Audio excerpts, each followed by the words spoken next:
¿qué es el tiempo? Lo que podemos reconocer y que fácilmente, pues al googlearlo o en las clases de física podemos entender, es que el tiempo es una magnitud física, pero no para medir objetos físicos, sino para medir la duración o separación entre los acontecimientos. Para cada observador, el tiempo medido se puede dividir en 3 conjuntos: un pasado, un futuro y el tercer conjunto de eventos que no son ni pasados ni futuros, es decir, el tiempo presente. La mayoría de las personas creen, porque así es como lo viven y lo sienten, que el tiempo es lineal. Comenzamos nuestra vida en un punto y la serie de eventos que son medibles en el tiempo van ocurriendo hasta que llega, pues, el final de nuestra historia. Pero el tiempo es mucho más que eso. El tiempo no es lineal.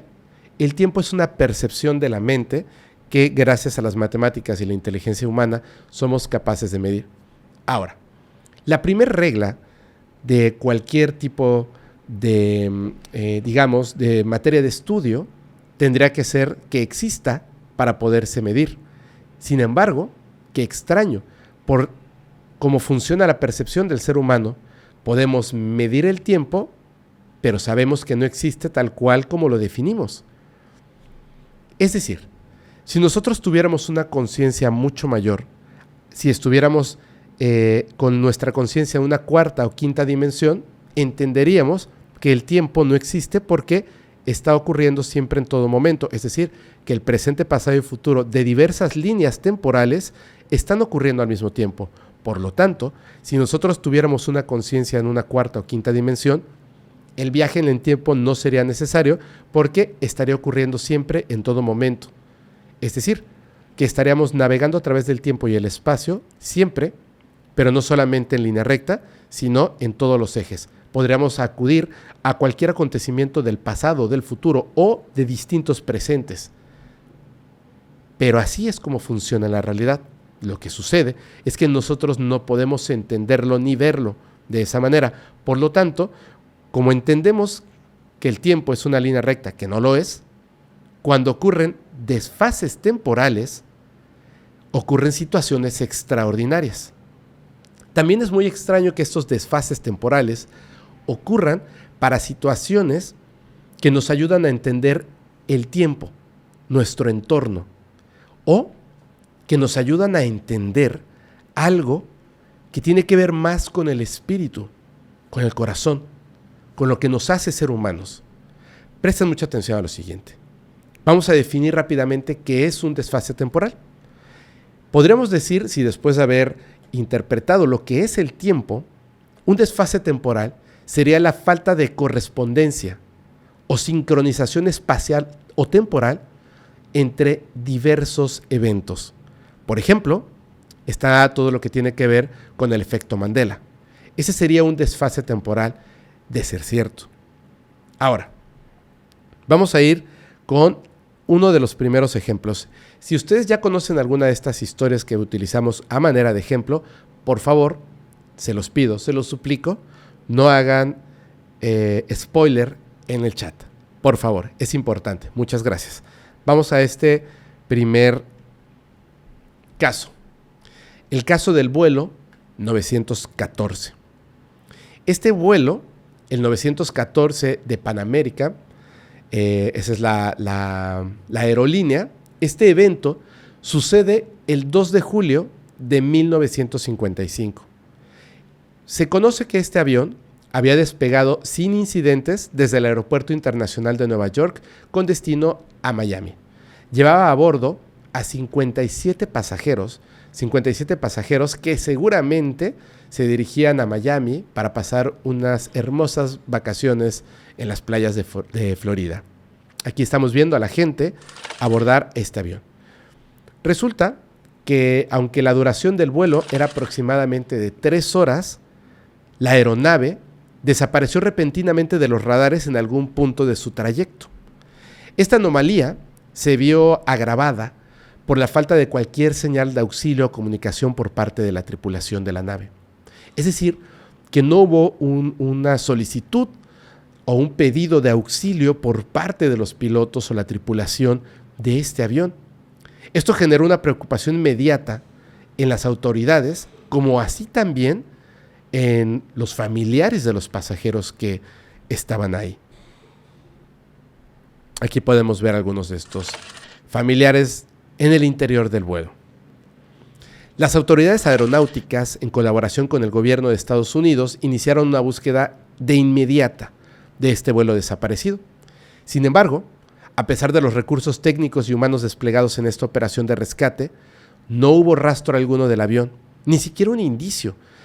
Claro que existen otros ejemplos de aviones que han desaparecido, pero rápidamente se han encontrado sus restos. Hay un caso muy particular que después, poco a poco fueron llegando tornillos y pedazos del fuselaje, aunque se decía que había viajado a otra dimensión, pues al encontrar el Malaysia Airlines, a ese me refiero, al encontrar algunos restos y la caja negra, pues se sabe que el avión no había viajado a otra dimensión. Pero en este caso, nada del avión, nada, ni siquiera un tornillo fue encontrado. A la falta de evidencia física, tanto en tierra como en el océano, intensificó el misterio en torno a la desaparición de este vuelo, el 914 de Pan American. Resulta que su desaparición en 1955 parecía que no iba a encontrar una solución. Dejó un vacío de incertidumbre que perduró durante décadas. Sin embargo, todo iba a cambiar en el año de 1992. Hubo un giro inesperado en la historia. Y entonces comenzamos a ver un poco de luz sobre este oscuro enigma que había desconcertado durante tanto tiempo a tantas personas. La mañana del 9 de septiembre de 1992, como cualquier otro día, había una persona, un controlador de tráfico aéreo, en la torre del Aeropuerto Internacional de Caracas. Esta persona, el controlador de tráfico aéreo, era Juan de la Corte. Él estaba ahí en su rutina normal, trabajando como controlador de tráfico aéreo, cuando de repente dio un sobresalto, ya que de manera inesperada una aeronave apareció en su radar. No llegó, no se aproximó, sino que simplemente apareció en su radar. Obviamente él pensó que se trataba de algún fallo del radar y revisó si había un itinerario extra de alguna aeronave registrada, pero no lo había. Obviamente su sorpresa se convierte en asombro cuando Juan y sus colegas se dan cuenta de que se trataba de un avión del tipo McDonnell Douglas DC-4, un modelo equipado con hélices, como están viendo en pantalla, en lugar de turbinas, algo que desde hace mucho tiempo había sido reemplazado en los equipos modernos. En ese momento, Juan, desde la torre de control, se dio cuenta de que el piloto de esta aeronave se estaba comunicando. Él acciona la radio y comienza una comunicación. El piloto de la aeronave del vuelo 914 de Pan American dijo lo siguiente: ¿Dónde estamos? ¿Perdón?, preguntó Juan. ¿Puedes por favor decirme qué aeronave estás manejando?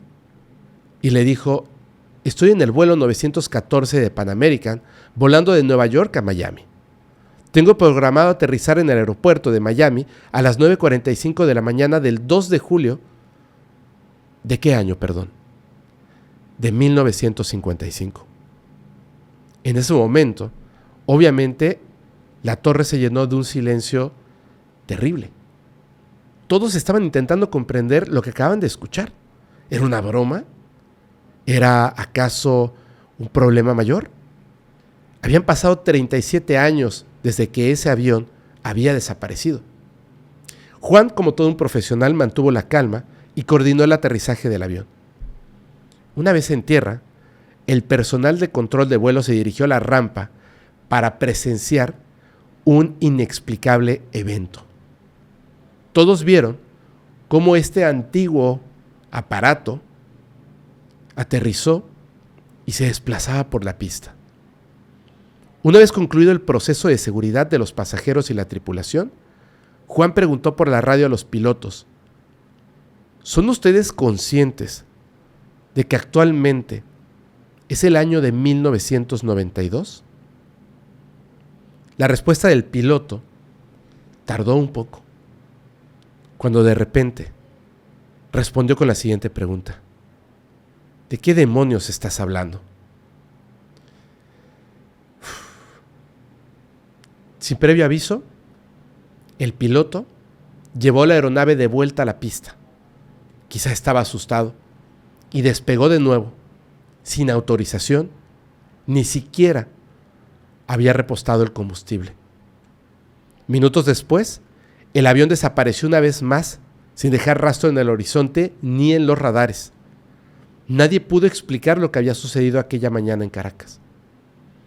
El impacto de este evento en el equipo de la torre de control fue profundo y difícil de expresar con palabras. Habían presenciado algo que desafiaba la lógica y la comprensión.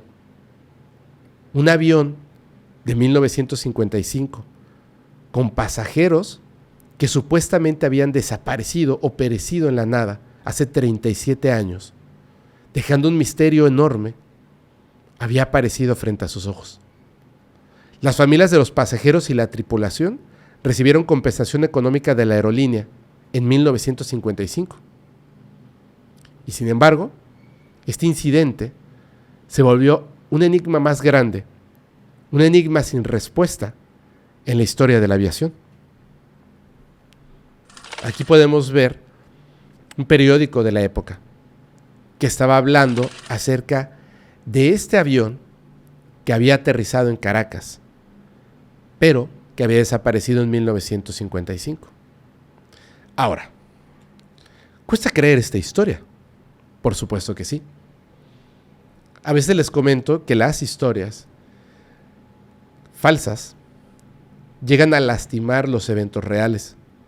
¿Por qué comencé con esta historia? Y les voy a platicar. Si se fijan bien, lo que dice el periódico que estamos viendo en pantalla, 1985. El origen de esta historia que acabo de narrarles es de un periódico llamado el Weekly World News. Este periódico hablaba de esta supuesta noticia en la que, supuestamente este avión había aterrizado, que había desaparecido, y en 1985 había aparecido nuevamente, de 1955 a 1985. Este periódico es un periódico sensacionalista estadounidense. Fue impreso entre 1979 y el año 2007.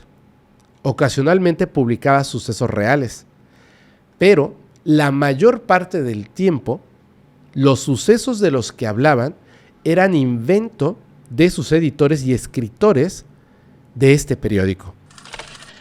Fíjense, aquí está donde están hablando de varias cosas extrañas, y ahí está el anuncio de ese vuelo, el vuelo 914. De hecho, esta noticia fue repetida en 3 ocasiones por el periódico Weekly World News. Una vez lo hizo en 1985, luego en 1992 y finalmente volvió a repetir la historia en 1993. Por supuesto, los detalles de la historia iban cambiando. En 1985 se decía que había aterrizado en Caracas, en 1992 que había aterrizado en otro aeropuerto.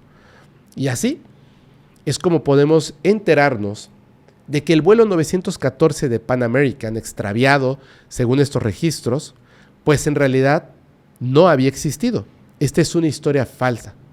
Es más, para que comprendamos qué tan falsa es esta historia, Pan American nunca operó un vuelo identificado con el número 914.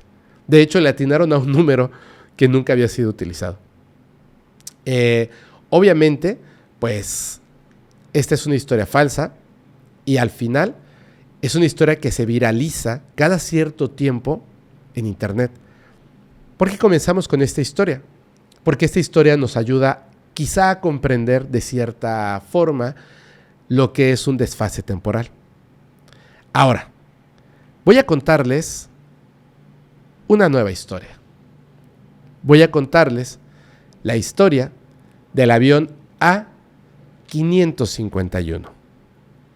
Esto voy a pedirles de favor, cuando estén escuchando esto, que presten mucha atención a las fechas y al número del avión. Es muy importante. Hay muchos nombres en esta historia, hay muchos lugares, hay muchos acontecimientos, pero lo más importante es que presten atención a las fechas y al número del avión. De hecho, voy a señalar las fechas para que prestemos mucha atención. Ahora, para que sepamos y lo tengamos mucho más claro, les voy a dar la fecha y ubicación de los acontecimientos que vamos a narrar del avión A551. Avión A551. Ocurre el 28 de abril de 1951 en Río Gallegos, Argentina, en un paraje conocido como Bellavista, a 160 kilómetros de la ciudad. Hay varios involucrados en esto, desde ferrocarrileros hasta oficiales de batallón y un brigadier. Pero bueno, vamos a comenzar con esta historia porque ahora sí, prepárense para que su mente estalle. En una fría mañana de abril, el viento soplaba inclemente en la vasta extensión de la Patagonia Argentina. Aquí entra nuestro primer protagonista. Lucio Salvadores y su equipo del ferrocarril industrial haciendo un recorrido rutinario. Aquí estamos viendo una fotografía de Lucio, que es la persona que está hasta la izquierda de pantalla. ¿Ok? Lucio y su equipo, repito, estaban en este lugar de la Patagonia de Argentina y eran parte de la industria de ferrocarril. Estaban en un tramo, en un recorrido rutinario entre Gallego y Turbio. De repente, estas personas detienen el tren ya que visualizan algo inusual en un campo desolado cerca de Bellavista. Lo que estaban observando eran los restos de un avión militar. Así que detienen el tren y con mucho cuidado, porque tenían pues mucha curiosidad, con mucha precaución, se van acercando a este avión semienterrado entre la tierra. Las insignias de la Fuerza Aérea de Argentina y las escarapelas de guerra eran visibles aún en los restos del fuselaje. Lo más desconcertante de todo esto, para ellos, por lo menos les pareció, es que no había asiento del piloto y, por supuesto, no había rastro del piloto cerca del avión. Lucio Salvadores decidió que no debían de alterar la escena porque podría tratarse de un crimen y llamó de inmediato al ejército. Pero antes, como era su costumbre, tomó algunas fotografías para tener evidencia de lo que estaban observando. Pues le pareció interesante, ¿no? Ver un avión que estaba ahí enterrado, estrellado quizás. 3 días después, una expedición militar liderada por el capitán Zarza llegó al lugar. Ellos al llegar también fotografiaron los restos del avión y se llevaron una pequeña chapa de identificación como evidencia, a la cual también le tomaron fotografías. Por supuesto, no podían llevarse a mano el avión. Ahí está. El capitán Zarza con las personas que le ayudaron. Fíjense, se llevaron esta pieza del avión. Ojo con esto. ¿Por qué se llevaron esta pieza del avión? Porque en esta parte, en esta pieza del avión, en esta chapa, se puede ver claramente una letra y 3 números. A551. Obviamente está de cabeza. A551. Más adelante, el 28 de mayo, una comisión militar más grande, compuesta por más de 30 soldados y 2 oficiales de la Fuerza Aérea, parte para recuperar los restos del avión. ¿Por qué? Porque ya tiene una evidencia de que en efecto había un avión de la Fuerza Aérea de Argentina que estaba en este lugar. Les pareció muy extraño, pero teniendo ya la evidencia, ya estas personas, unos segundos pares de ojos que habían confirmado esto, pues entonces mandan a estos 30 soldados y 2 oficiales. Sin embargo, ocurre algo raro. Una tormenta de nieve los sorprende en Las Buitreras, un lugar que está como a 90 kilómetros del lugar del hallazgo, y sus comunicaciones se cortaron. La expedición, con 32 hombres, se queda varada en medio de esta inhóspita región. Lucio Salvadores, la persona del tren, conocedor experto del área, envía un tren de rescate con soldados y equipo médico. El tren se descarrila debido a las condiciones climáticas extremas. Al día siguiente, otro grupo de soldados en camiones parte en busca de los desaparecidos. Recuerden, tenemos primero un avión, el A551, que observa Lucio. Después va la persona que estamos viendo en pantalla, junto con otras personas, toman una chapa del avión, se la llevan y entonces el ejército manda 32 personas que se quedan varadas por una tormenta. Lucio Salvadores nuevamente manda a otros militares por medio de un tren, el cual se descarrila. Y entonces parte un nuevo grupo de soldados, ahora en camiones, en busca de los desaparecidos, que ya son un montón. Pero solo encontraron un paisaje desolado, porque allá en la Patagonia, en esta zona en específico, la naturaleza es hostil. Entonces se empiezan a preocupar, porque comienzan a pasar los días y la preocupación pues evidentemente crece. Ya es una búsqueda masiva. Esta búsqueda masiva estaba organizada y posteriormente pues no pudo encontrar resultados. Fíjense muy bien, ¿cuántas personas ya eran? Tras 20 días de búsqueda infructuosa, la operación en conjunto fue suspendida, ya que debido a las malas condiciones climáticas y la falta de pistas concretas, se estaba volviendo muy peligroso. Aquí podemos ver cómo se suspende. Aquí este es un documento interesantísimo, porque en el periódico están diciendo que se suspende la búsqueda de la caravana militar perdida. Imagínense, o sea, ya no solamente era el avión, sino que ya habían militares perdidos. Con el tiempo, pues esta historia se fue desvaneciendo en la memoria de la región. La chapa de identificación del avión, la cual vimos en esta fotografía, esta pieza, a una persona, un brigadier llamado Cini, le pareció interesante esto y fue él el que al final se quedó con esta chapa, que con el tiempo pues se perdió el rastro. Más tarde, el general Perón ordena una nueva expedición, esta vez con expertos en inteligencia y gente de la zona. La expedición era liderada por el teniente Corbalán, y entonces ellos sí, ya no eran las condiciones climáticas tan terribles, encuentran los restos de los camiones. Ojo con esto, atención. Así como el avión, que no había rastros del piloto, tampoco había rastros de los soldados que habían desaparecido junto con los camiones, pero sí encontraron los camiones. El misterio crecía y crecía y crecía, pero el general Perón estaba decidido a resolver esto. Así que ordenó además un operativo secreto. Él pensaba que algo estaba escondido ahí, más allá de lo que se decía, que simplemente las condiciones climáticas, gente desaparecida, un avión que nadie sabía de dónde había salido, etc. Manda en secreto un submarino. Era el submarino Ara Santa Fe, y fue enviado para investigar la zona. Los restos del avión fueron encontrados y desarmados. O sea, el primer avión, el que detona toda esta cosa tan rara, esos sí fueron encontrados. Tuvieron que desarmarlos para después podérselos llevar. Aún así, no tenían pistas sobre el paradero de los montones de desaparecidos. 3 días después, el personal retoma sus puestos y esa vez, ya no había más búsqueda, ya no había más misiones de rescate, simplemente cogen sus puestos de trabajo, y fue la última vez que se intentó una búsqueda del personal desaparecido de las primeras misiones. ¿Por qué?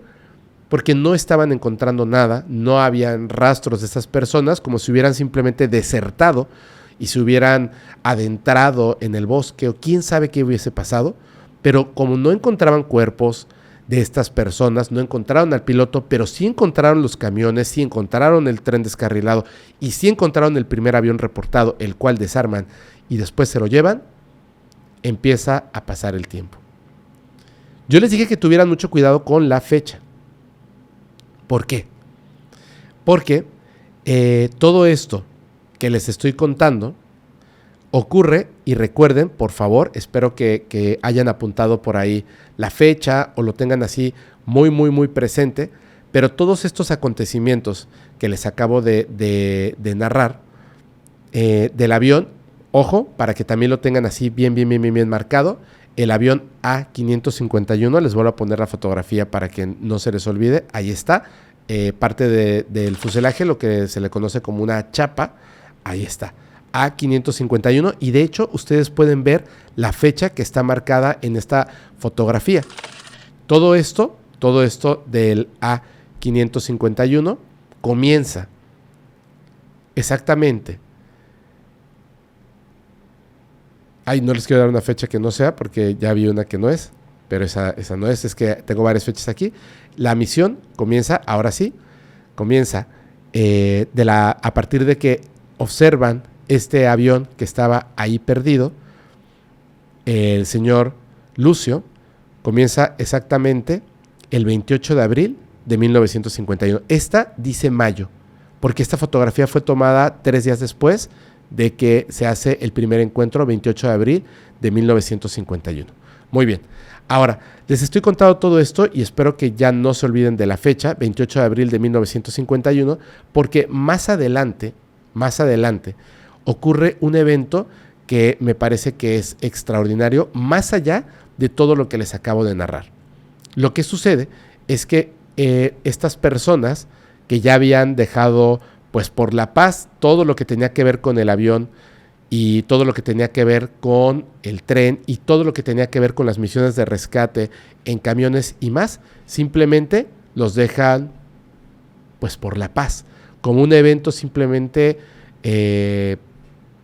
desconocido para ellos. Entonces, 31 años después, el 13 de mayo de 1982. Vámonos para allá, al 13 de mayo de 1982. Ocurre algo que es tremendamente interesante. Para empezar, quiero que tengamos en cuenta una cosa. Ya tenemos una fecha y ahora estamos 31 años después, pero les voy a dar un dato que es tremendamente importante. El primer prototipo de avión IA-58 Pucará, que se los voy a mostrar a continuación. Este prototipo de avión, aquí está. Este prototipo de avión que estamos viendo en este momento en pantalla es el avión, el modelo es el IA-58 Pucará. Así es como se le conoce a este. Bueno, resulta que este avión fue fabricado por la Fábrica Militar de Aviones de Argentina, o sus siglas FADEA. La fecha en la que este avión fue creado y ensamblado para poder ser utilizado, aunque había sido diseñado años antes, fue en el año de 1969. Entonces, tenemos 3 fechas que son muy importantes. La primera fecha es la fecha del 28 de abril de 1951, cuando encuentran parte del fuselaje de un avión que aún no existía. Este avión que aún no existía parte el 13 de mayo de 1982. Y ahora vamos a entender qué fue lo que pasó. La producción en serie de este avión ocurre en los años de 1970. Pero, teniendo esto, aquí viene la primera cosa que es muy importante. ¿Cómo puede ser posible que se encuentre parte del fuselaje de un avión que todavía no existe, que todavía no se ha desarrollado? Vamos a descubrir esto. Resulta que en el año de 1982, durante la Guerra de las Malvinas, en una base militar de Argentina, el teniente Fabio Roland se preparaba para una misión crucial. Él había puesto en un bolso parte de los elementos estándares de supervivencia.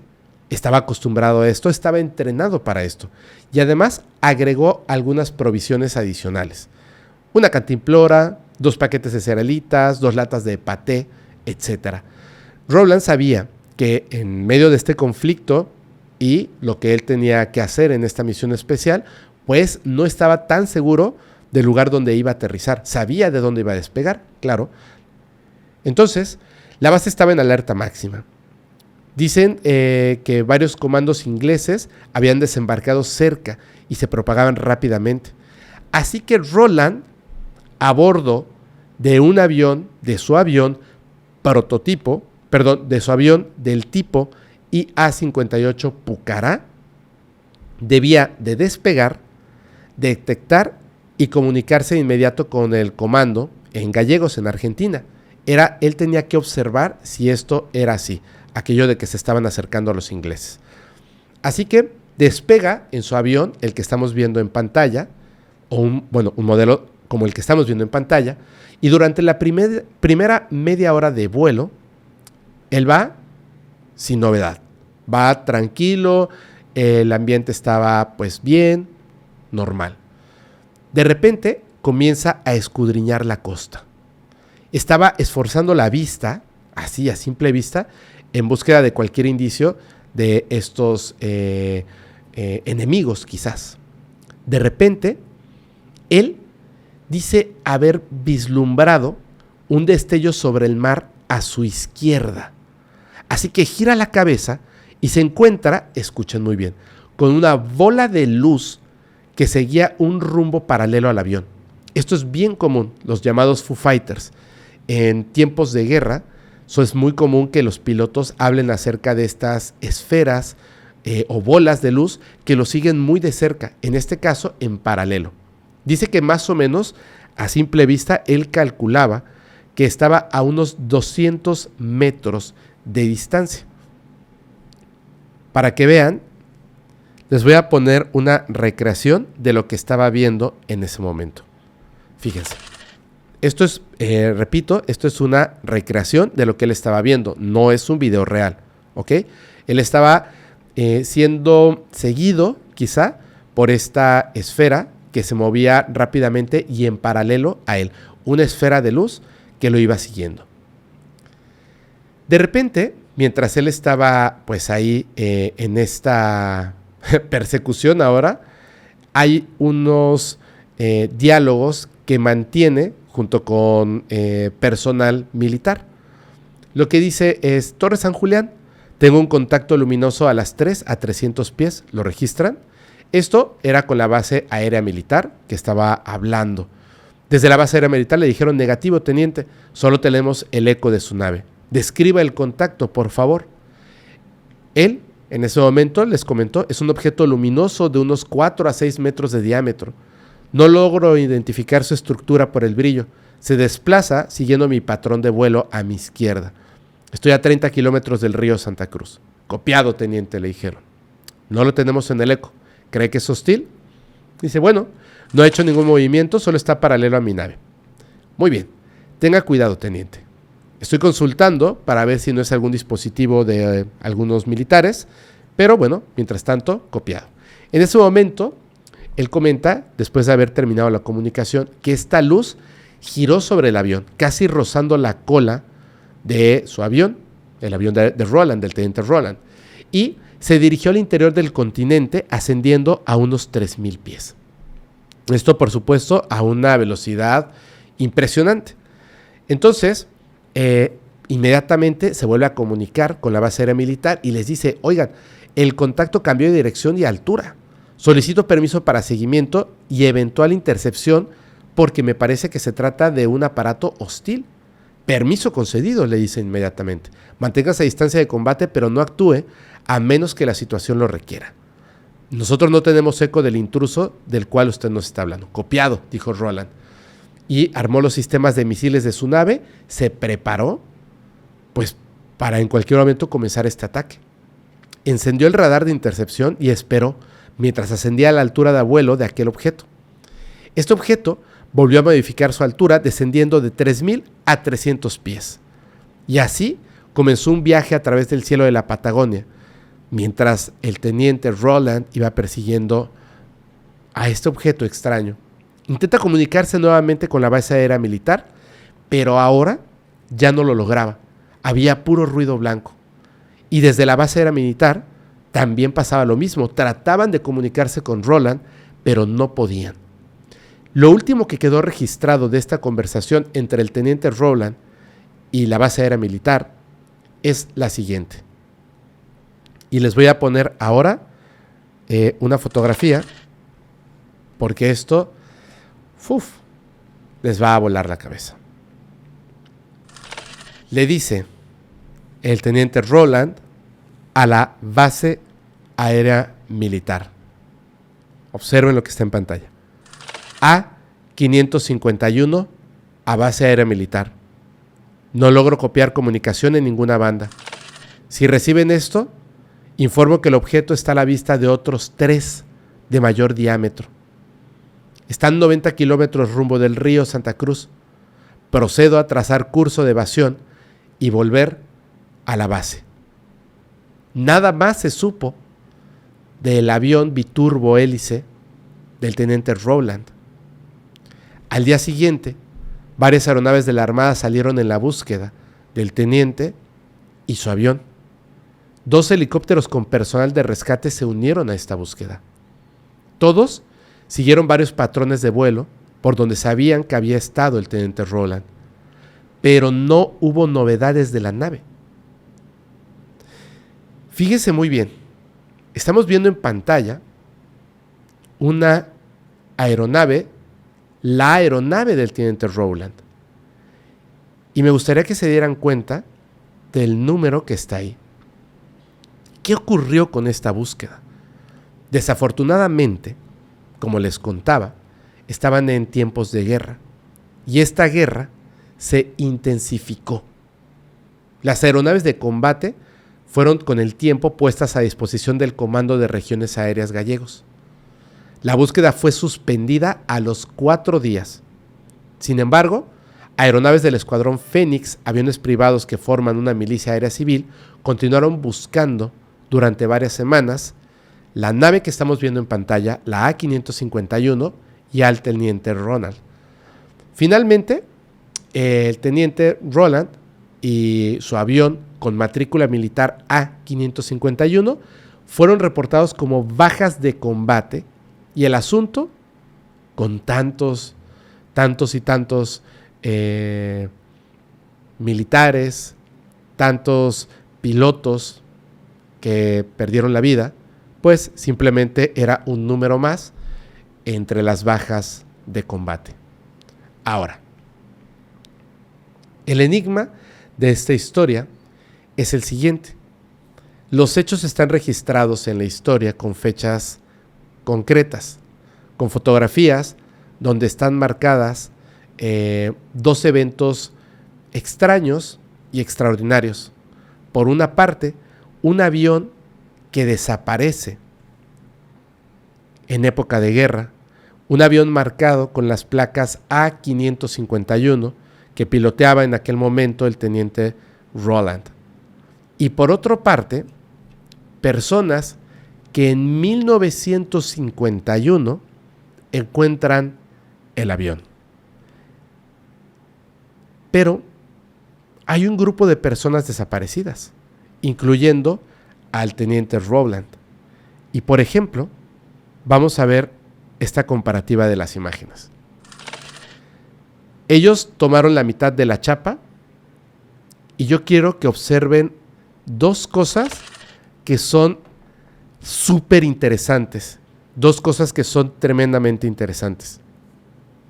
Sí, el avión del teniente Roland desapareció y era el avión A551 que estamos viendo en pantalla. Y anteriormente fue encontrado el avión sin el teniente Roland. Como pueden ver ustedes, ahí está la comparativa.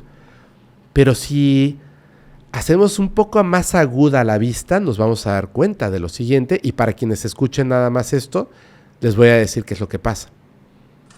Las letras no son iguales. ¿Ok? Yo les dije algo al principio. acerca de las reglas del tiempo. El tiempo no es lineal.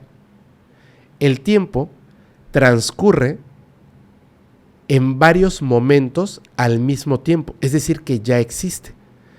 Y entonces pensamos, ¿no tenemos entonces, siendo que el tiempo ya existe, libre albedrío?